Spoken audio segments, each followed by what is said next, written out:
قل إن كنتم تحبون الله فاتبعوني يحببكم الله ويغفر لكم ذنوبكم والله غفور رحيم.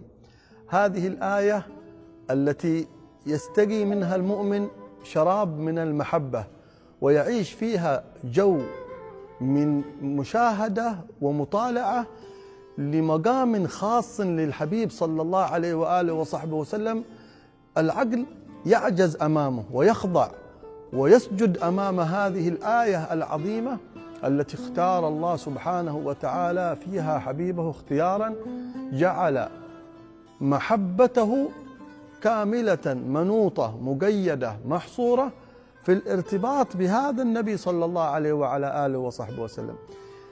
قل لهؤلاء العباد يا محمد، قل لعبادي، قل لأتباعك هؤلاء، قل لأمتك إن كنتم تحبون الله فاتبعوني.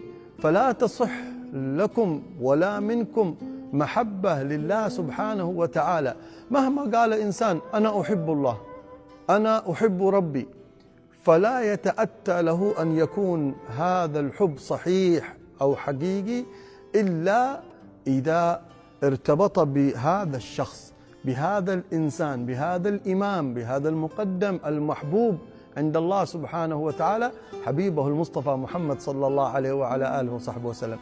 ثم إذا أحببت الله واتبعت هذا الحبيب أكرمك الله سبحانه وتعالى بمحبته هو لك، فهو هذه الواسطة في حبك أنت لله وفي حب الله لك.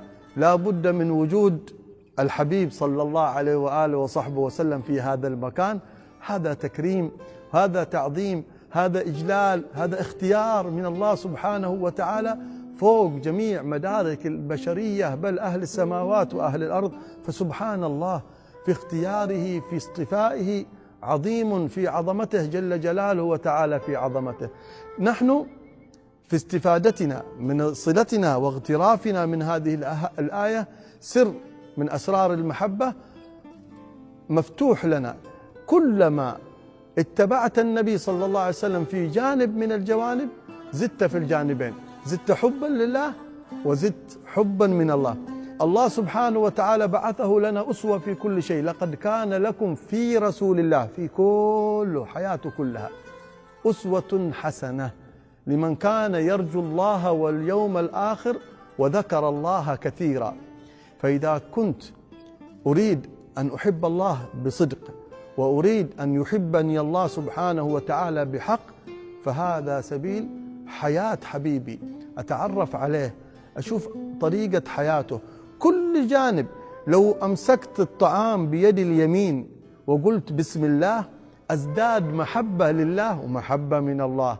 إذا دخلت برجل اليمين إلى المنزل أو إلى المسجد، إذا تكلمت بالكلام الطيب مع الناس اقتداء برسول الله، إذا استخدمت الكحل، إذا توضأت مثل ما يتوضأ، إذا عملت النوافل، كل شيء لطيف كبير صغير في حياتي هذا البشير النذير والسراج المنير صلى الله عليه وسلم سيقربني من الله.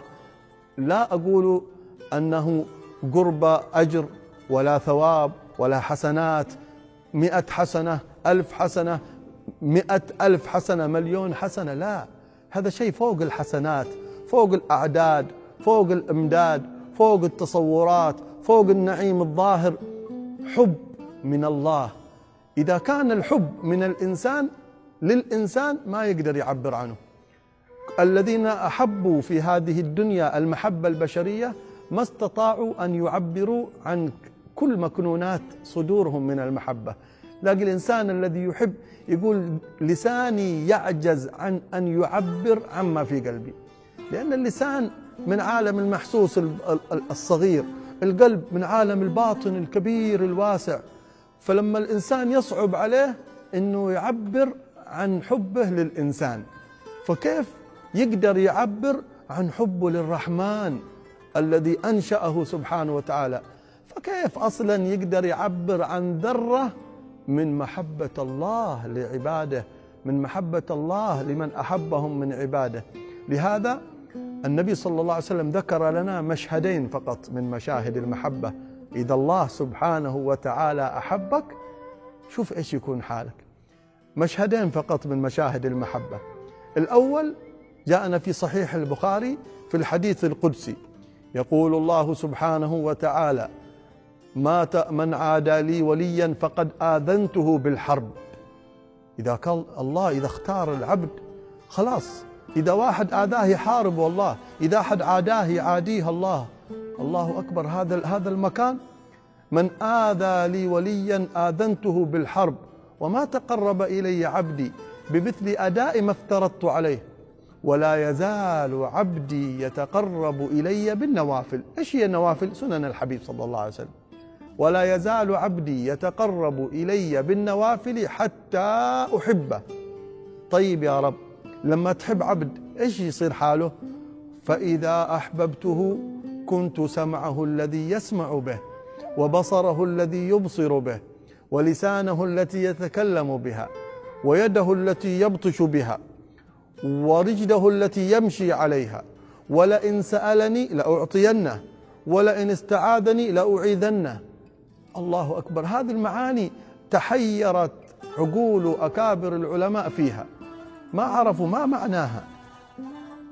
يعطيه كرامة في سمعه في بصره، يعطيه قوة، يعطيه. تكلموا، وكل من تكلم لن يصل إلى حقيقة المقصود، لأنه أمر من الاصطفاء من الله المعبود سبحانه.